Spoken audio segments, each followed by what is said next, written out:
All right. Good evening, everybody. My name is Jonathan Wicker. I'm a financial advisor with Lincoln Investment. I want to thank you guys for taking some time out of your evening to learn a little bit more about college, financial aid, all the stuff that we don't like to talk about, but it's all good things to learn and know a little bit more about. This evening, I'm actually really excited to have Teresa Daly on with us. She works in the Hofstra's financial aid department, working with all the kids to try to help them get their financial aid questions answered. So she's going to be running a lot of the presentation this evening. On the website, as you guys can see, there is a section to put in any questions. During this presentation, I'll be keeping an eye out for the questions. If you guys have any questions at any time, feel free, shoot me an email or shoot a question in there. When we get a minute, I'll ask Teresa the question, we'll answer them, and then we'll kind of keep this ball rolling for you. So that way we can get out of here hopefully a little bit before 8 o'clock. Again, I really appreciate you guys coming out. Teresa's been amazing so far to work with, and I'm hoping that you guys get a lot of good information out of this evening's presentation. So with that, I'm going to pass this over to Teresa and let her go. Thank you so much. Thank you all for joining me today. I'm really excited to be here and talk about funding your education, which, as Jonathan said, it's something that not a lot of people really want to talk about, but definitely something we should be talking about. So without any further ado, let's go ahead and get started. So I work at Hofstra University. I'm a senior counselor over at the Student Financial Services office. So some of the topics I'm going to be including today are financial aid sources, some loan options, as well as some payment options that you might not realize that some schools do have, and some tips and resources at the end. I have a great page that shows, federal aid options as well as state aid options. So some great things to kind of look out for. So the first question I always get is, what is financial aid? What exactly is it? How do I qualify for it? How do I get it? So financial aid is comprised into 3 different categories, that being federal work study, gift aid, and loans. For most portions of financial aid, you do need to have a FAFSA on file. So for the upcoming academic year, that would be the 2021-2022 FAFSA. So the first one I'll go over is federal work study. So federal work study does need to have the FAFSA on file, and this is based on financial needs. So it's determined based on your expected family contribution, or EFC, which is generated from that FAFSA application. So most of these jobs are typically worked on campus. It is a first come, first served basis, and they do work around the student's class schedule. The biggest thing to note with federal work study is that students will earn these wages. These funds won't be applied directly to a student's billing account. So when you do look at a financial aid notification, you will notice federal work study being on there. Typically, it's off to the side just because it's not something that will be applied. This would go into part-time jobs or undergraduate assistantships. And with this, students can earn more than just a degree. They get valuable networking opportunities. It's a great way for students to meet others on campus, as well as getting to know departments. Now, even if your student does not qualify for federal work study, it does not mean that they cannot work on campus. There are other positions that are typically available through their Office of Student Employment. The next type of aid is gift aid, which is everybody's favorite. This is aid that does not need to be paid back. So this can be offered in the form of scholarships, which is typically through the institution itself, which is offered in merit-based forms, or it's through outside organizations. We really recommend that students nowadays apply for outside scholarships. I know it's extra work, and it does seem like, I'm applying for all of these scholarships and I don't think I'm going to get anything. The more you apply to, the more of a chance you have of actually getting an outside scholarship, and it's something that you don't need to pay back. So whether it's $200 here, $500 there, that's just extra aid that you don't need to pay back. So depending on where you work or your partner or a spouse works, sometimes through your own job, they have outside scholarship applications you can apply for. And there is a website at the end that I'll give you guys that you can utilize also. There are also grants. So there's institutional grants. Some institutions offer need-based grants, so the FAFSA would need to be on file, or the CSS profile if they require it. There are two types of federal grants, the federal Pell Grant and the federal SEOG grant. Again, you do need the FAFSA application, and these are based on need. Typically, to qualify for these, your EFC or expected family contribution needs to be below $6,000 to qualify. Then if you're obviously a New York State resident, you do have the opportunity for New York State aid as well, not just Excelsior, but New York State TAP. It's separate from the FAFSA application, so if you have not filed it already, you still can. The website is hesc.ny.gov, and this is actually something for New York State residents. So even if you're not going to a SUNY school, private institutions do accept TAP, but it has to be a New York school. Then next we have loans. So loans can be offered as federal loans, alternative loans, and home equity loans. And I'm going to get into those more in the next slide. So we have our federal. Oh, yes, sir. I'm sorry, there a couple things. One quick question. I don't have any handouts, but this video is going to be recorded. So I will be sending out the recording of this video to everybody at the end. Second thing for you, Teresa, too, is to get the FAFSA and to go onto that. Is there a site? How do people do that? You know, Yeah. I usually get that all the time in terms of, you know, how do I do the FAFSA? Of course. So they've made the FAFSA a lot simpler nowadays. It's really a one-stop shop. It's where you're going to do your FAFSA application along with your federal loan requirements. The website is called studentaid.gov, and you and your student would make an FSA ID. So there's one for the student and then one for one parent in the household. And then you would go from there. It'll say, would you like to apply for your FAFSA? And you would do your start application now. Always keep in mind there will always be two FAFSA applications open at a time, the current academic year and the next academic year. So just keep that in mind when you are applying. And they've really simplified the process. So nowadays you can actually utilize the IRS data retrieval tool, which will link your taxes right from the IRS. So you no longer have to go line by line to input your income information. So that's a really great tool that if you'd like to utilize it, if you have multiple students in college, now at the end, after you've completed your application, it'll ask if you'd like to transfer your information to another FAFSA. So that way you don't have to do the IRS data retrieval tool twice. So definitely something that they've done to simplify, and I feel they're keeping to move forward on simplifying that process. All right, so then we have the federal Stafford loans. These are also known as the subsidized and unsubsidized student loans. These are education loans that are in the student's name, so the student is the borrower. Your FAFSA application would be sort of the loan application for these. So the difference between the two, your subsidized loan will not accrue any interest while your student is in school. The unsubsidized loan does accrue interest. However, neither of these loans need to be paid back until after the student graduates. You are able to make payments to these loans, to the interest or to the actual loan while the student's in school through your loan lender. It's not required though by any means. The interest rates I have are for this academic year. The next interest rates for the 2021-2022 will be up and running probably in July.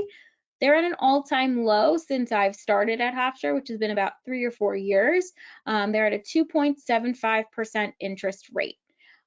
Keep in mind, all federal loans do have an origination fee that's deducted from the disbursement. So for instance, the annual borrowing limit for a first-year dependent student is $5,500. So about $5,441 is what's actually going to disperse to your student's account. No more of $5,500 of that. I mean, no more of $3,500 of that $5,500 can be subsidized, and subsidized is based off of your FAFSA eligibility. So you could see that you have some interesting amounts. Sometimes I've seen $2,700, $2,900 that you're offered in subsidized or unsubsidized. This could also fluctuate throughout your students' years as the FAFSA, if your income has changed, it could change your eligibility in certain loan limits. Also, if you have another student entering college, sometimes that can also get you subsidized eligibility as well. Keep in mind that the interest on this and the unsubsidized will accrue at the time of disbursement. And there is a 6-month grace period after any continuing enrollment ends before any type of repayment begins. I would say the most common misconception with these loans is that it's through the school or the institution. These loans are through the federal government. So once they disperse, you will get your loan lender's information where you can contact for any type of repayment. Next we have, Oh, I had one question before, I apologize. Yeah. About the FAFSA application, I had a question that came in that said, I heard if you have a PIN with the IRS, you can't use that tool. Have you heard that? I have heard both. I have heard that you can or you can't. Some people are not eligible to utilize the IRS data retrieval tool. I'm not sure as to what determines that eligibility, but I have heard that some people can and some people cannot. So if you have a PIN and you haven't been able to utilize it, I'm not sure why, but I have heard that it depends. Sometimes you can, sometimes you cannot. I'll just go with it's the federal government and nobody knows. They do crazy things. So next we have the Federal Parent Plus loan. So this is a federal loan also offered by the federal government. Your FAFSA application does need to be on file in order for us to utilize this loan. And something that a lot of people don't realize is that it does require a separate application. Even though you did file a FAFSA, you still need to be approved for the Parent Plus loan.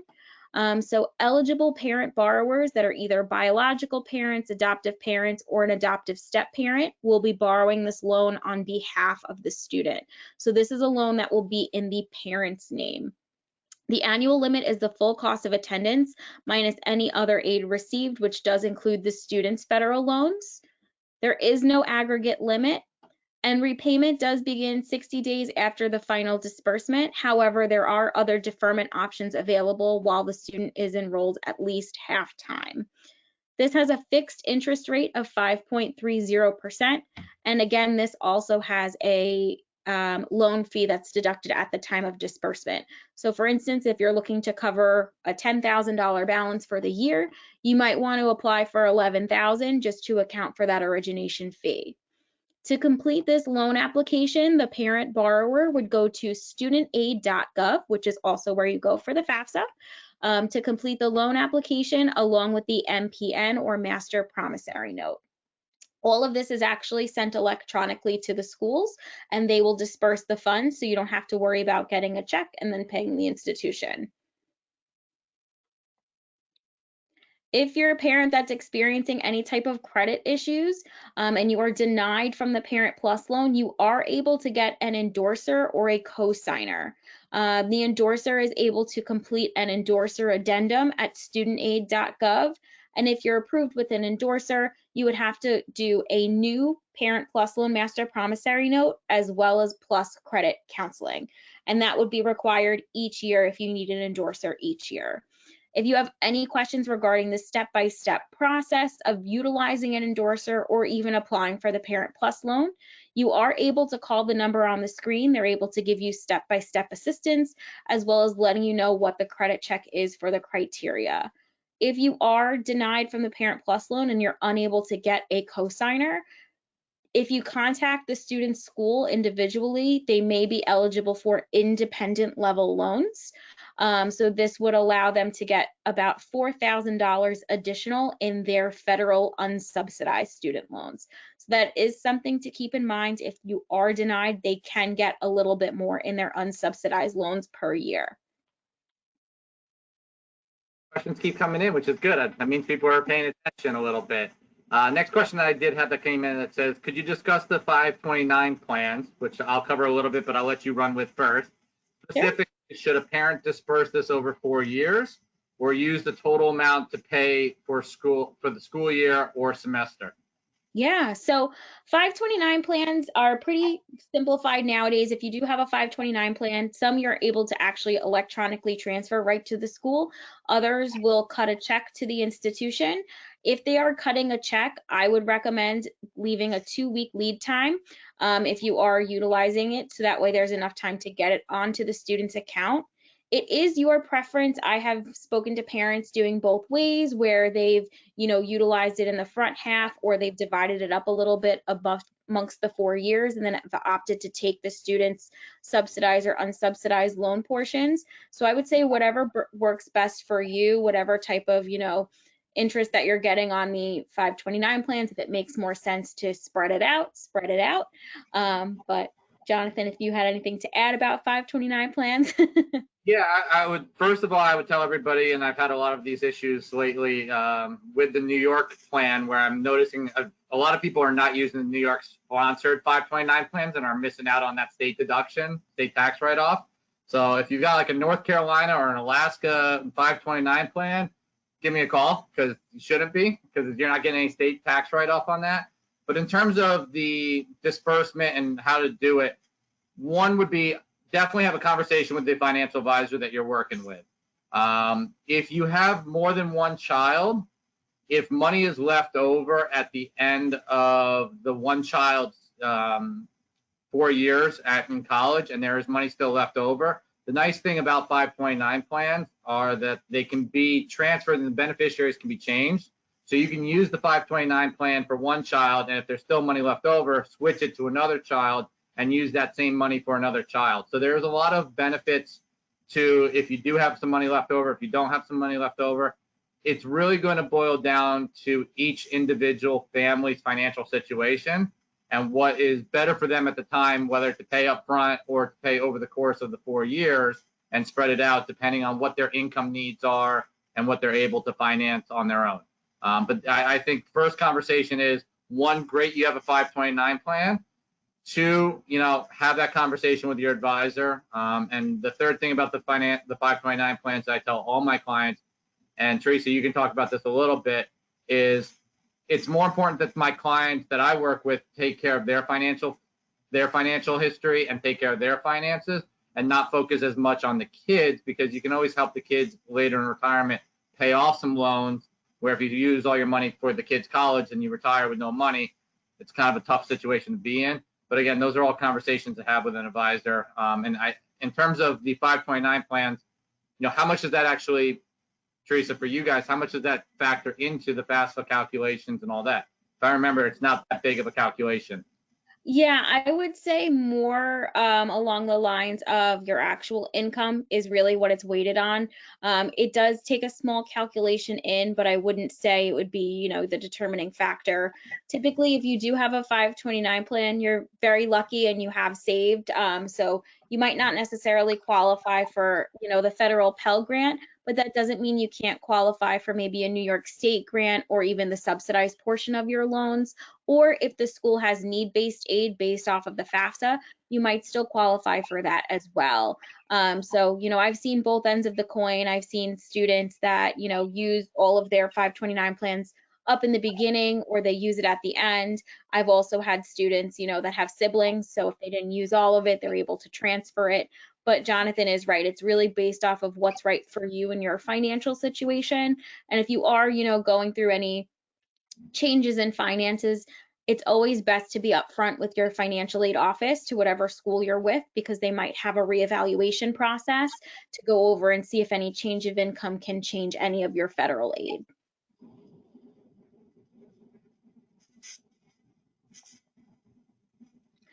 So you do have your federal loan options, but you also have your private loan options.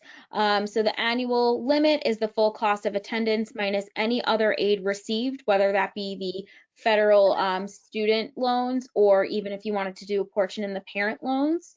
Private and alternative loan rates are not set by the federal government, so these are typically based off of credit, so they are variable rates and they do change. Some lenders may require payment of the interest while the student is enrolled in school. So it's really important that you do your homework and see what lender is going to really work best with you. Credit-worthy cosigner is typically required if the student is under 24 years of age. And students do typically need to be at least 18 years or older to apply for a private loan. So if you have a student who's 17 years of age, you might be limited to the Parent Plus loan along with their federal student loans. Another thing to note about cosigners for private loans, these do not have to be a parent, but they're usually required to be a permanent resident or a US citizen. So could even be someone that's not blood related who can cosign these loans for a student. You're also able to apply directly with a lender, or if you feel more comfortable or can get a better interest rate, you can do a bank loan or a home equity loan. I have a little website down at the bottom, finaid.org. This kind of gives you a breakdown of all different private education lenders that are available at this time, and it leads you right to their website. It typically has a chart that has their interest rates and some of their repayment options that are available, and it will actually compare them to any federal loan rate. So it's a great little tool that I like to give to all students and families, just for something that you can look at and start researching your options. Typically, loan applications don't open until end of May, early June for the upcoming year, so you do have some time, but it's better to start looking now just so you can see what options might work best for you.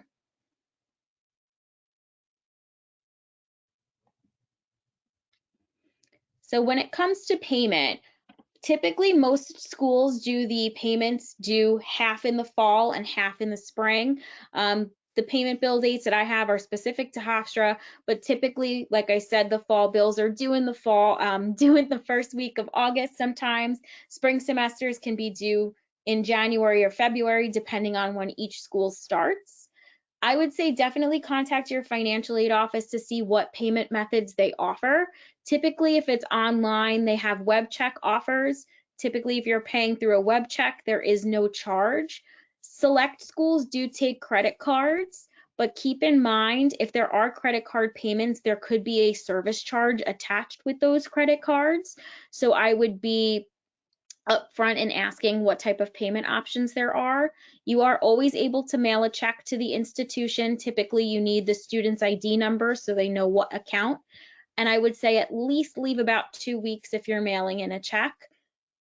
Most schools do offer in-person options for payment as well. Right now with the federal guidelines, the CDC guidelines, you have to make appointments.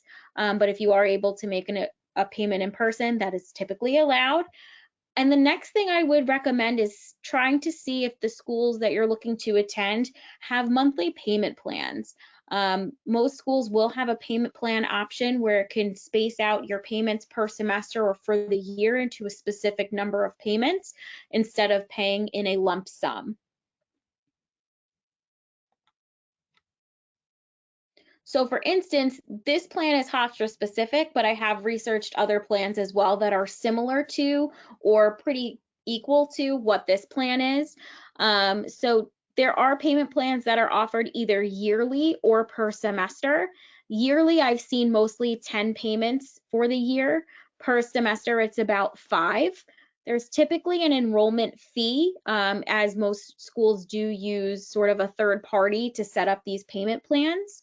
And there's interest free typically. So there's no interest, it's just that one-time enrollment fee. And you have choices sometimes between auto debit and non-auto debit options. So for instance, I just outlined, what a Hofstra payment plan looks like just so you can kind of get the feel. So fall payments are always the June 25th through October 25th. Spring payments are always November 25th through March 25th, but I have seen payments just going for the year where you don't have to re-enroll per semester. I think monthly payment plans are great, especially because they don't accrue interest. If it's something that your financial situation works with, you don't have to do your full amount in a payment plan. I've had families work with me where they want to do, let's say, $5,000 for the year or $5,000 per semester where they'd like in a payment plan, and the rest they might supplement in a loan. This way it kind of minimizes the amount of loans that they need to borrow. So if a payment plan is something that works for you, it could be beneficial as you might be saving, a little bit more in how much you would borrow in a loan. And it's not collecting any interest. So it is usually a great option if it's feasible.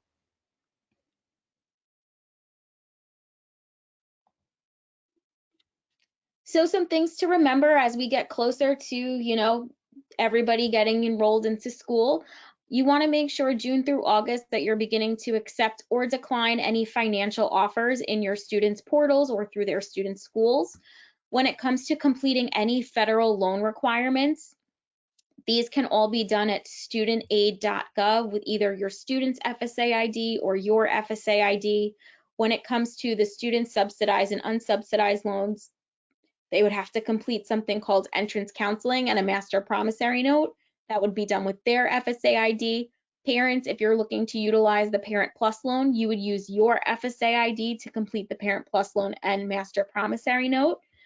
You would also maybe want to start, if you wanted to go the private loan route, start looking for lenders as well. It takes about, from the time you get approved for the loan, about 2 weeks for the loan to be fully certified and accepted by the school and dispersed to the account.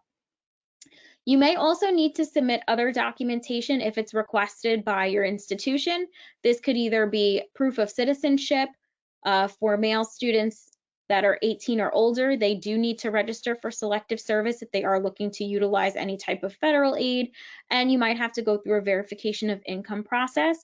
Not required for all students, but it depends on if you're selected from the FAFSA processor. Something really important that I stress to all families of incoming students is completing the Family Educational Rights and Privacy Act, or FERPA authorization. This is a federal regulation, so it is something that is offered at every institution. Once your student becomes registered, we are unable to discuss anything about their account unless they authorize. I know that, and I get this a lot, I pay the bill, I should be able to discuss the account. It is a federal regulation, it's a privacy regulation, so unless they authorize you, which students can authorize as many people as they want to FERPA, we really stress that they do it. They only have to do it once, and then you're authorized until, they revoke you. So definitely something to keep in mind. Also, if your schools have any type of authorized users that allow parents to have their own access into billing centers, I know a lot of schools are becoming paperless, so they email a lot of things. I recommend that you utilize that. Some schools do have locked-in tuition rates, so I would urge you to contact your financial aid offices to see what that process is like. It's typically more of a planning tool rather than a savings tool where you can lock in your tuition for 4 years. It doesn't necessarily count room and board, but at least you'll know what your cost is, as private institutions do increase a little bit from year to year. Typically, the locked-in rate is a little bit higher than what the current tuition rate is, but at the end, you might end up paying less than what you would have with the increase. So definitely something to keep in mind. Quick question on that. If you lock in, can you unlock in? Are you committed to that, or can that be changed? Yeah, so typically if you lock in, you are committed to that being your tuition rate. If you have to unlock for any reason, meaning if you still are attending the school and you don't want to do the locked in tuition rate, I'd recommend contacting the school and see, if there's any type of breach in contract. However, if your student, attends their first year and wherever they're going is not where they want to go, we don't, at Hofstra, for instance, you're not locked into 4 years of tuition that they're not registered for. It's only if they're a registered student does a locked-in contract apply. If they leave and go to another institution, there's nothing else owed, but if they do come back, you do not get that locked-in rate.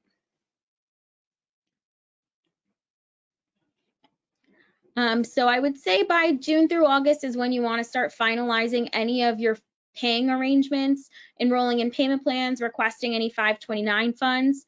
And also most schools have something similar, whether it's internal or through an outside organization, called the tuition refund plan. We utilize something called AWG Doer. So this is insurance on your tuition. So if your student is to withdraw due to any type of medical reasons, you can submit a claim through this tuition refund plan where you might be able to get up to 70% of what you've paid for that semester. Keep in mind that there is typically a fee for this. I know this year for the specific one that we use, it was $182 per semester. And it's something you'd have to enroll in prior to the first day of classes, but it is something to keep in mind just in case, your student does need to withdraw due to any medical reasons. This would be something to think about. Students will begin to sort of register for classes at their orientations and get their pre-bills.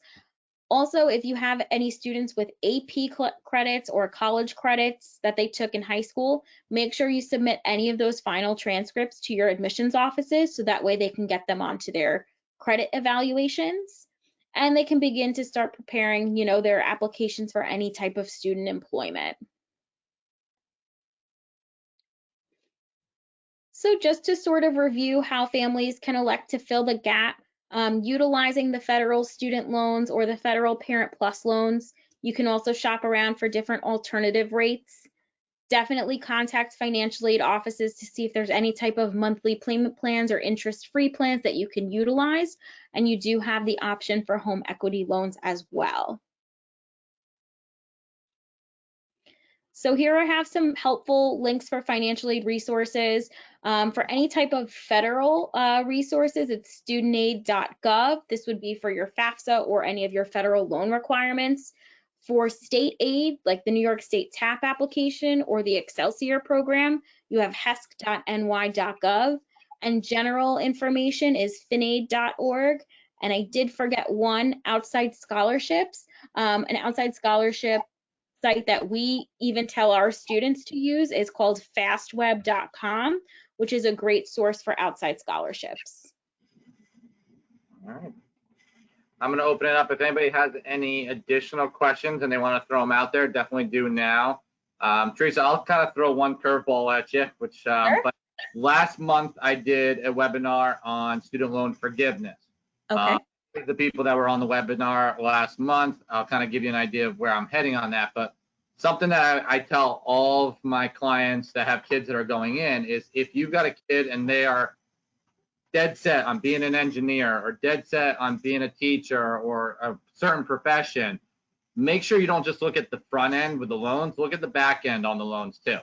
Because there are so many programs out there now available. That studentaid.gov website is a godsend when it comes to student loan forgiveness and different options on the federal level. I have seen so many people who have gone into professions that their loans could have been forgiven based on their profession, but they ended up choosing private loans for whatever reason, and they're paying those loans back 20 years later in their 40s. They could have already had them forgiven. So definitely make sure not just you do your homework on the front end, but also make sure you guys do your homework on the back end to see if the career path that your child is going into has options to have some of those loans forgiven in a way. We don't know what Congress is going to do. They might forgive everything, doubt it, but we never know on that. But at least be prepared to know the front and the back end of the process too, not just the front. Yeah, I definitely agree with that. Especially for example, if your student is looking to be a teacher, there is something called the Teach Grant, which is through the federal government. So on that studentaid.gov, you would do what they call an agreement to serve, and it is a grant. However, you would need to work in a low-income school district for about 4 years in order to keep that a grant. Otherwise, it does turn into a loan that they would have to repay. So the Teach Grant is a great opportunity, but like Jonathan said, it's really important to, read the fine print and look at the back end. Whereas if you're not careful, it could potentially turn into a loan. Another thing about that is, like he said, there are plenty of other jobs, like in the medical profession, especially if you work in certain hospitals or if you work for most of them are low socioeconomic status areas where you can work for X number of years and they'll forgive a certain amount, or however long you're working as a in the public sector, however many years you serve, they can sort of, relieve some of that loan debt. So that's really important. It is a hot topic right now. So as Jonathan said, we are waiting to hear what's going to happen and what further they might do for students. Hopefully they continue to drop the interest rates. Absolutely. And if anybody has questions on that presentation I did last month, let me know. So I can always send that out to anybody at that point. At this point, again, I appreciate everybody who came out this evening. I don't see any other questions coming in, so I guess that means you did your job and answered everybody's questions, which is good.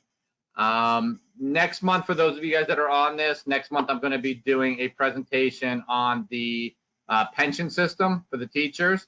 And the public school employees. So if that's something that you're interested in, learning a little bit more about the tiers and the retirement options and all that stuff, keep an eye out for that. But again, Teresa, I can't thank you enough for taking the time, coming out and doing a little bit of education here. And hopefully we'll do this again in the future. Yes, my pleasure. I enjoy helping and enjoy doing this because I know it's a big topic with a lot of questions. So anything I can do to help or make it easier. And if anybody wants to know why Hofstra, I've got the degree sitting up. I gave my money.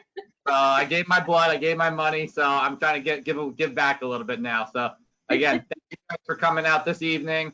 You guys have a great night. And any questions afterwards, feel free to email me or Teresa, or keep in touch with us and let us know. So again, have a good